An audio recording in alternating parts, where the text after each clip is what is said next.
Mummy भूक लागली, आज काय स्पेशल करते? काय खायचं? Chicken roll. ठीक आहे. चिकनला आपण आता मॅरिनेट करून घेऊया. असं दही घेतलेलं आहे. आलं लसूण थोडंसं जास्त घ्यायचं.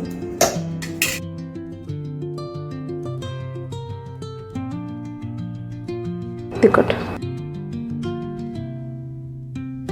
थोडं तेल पण टाकू याच्यात आणि ह्याला असं मस्त मिक्स करून घेऊया छान.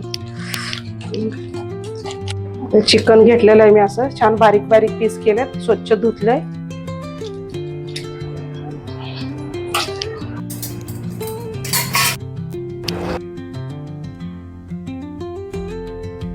एक तास ठेवायचं.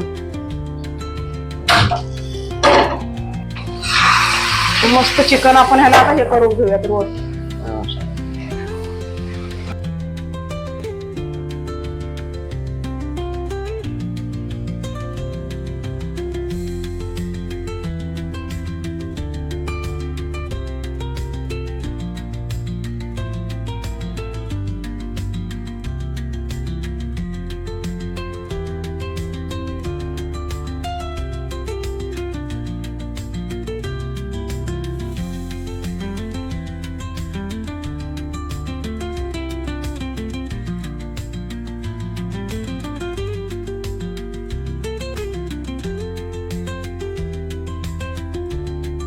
ते करून घ्या छान, अशी क्रिप्सी झाली पाहिजे, म्हणजे मजा येते खाण्याला. हे बघा असे पडदे आले पाहिजे छान.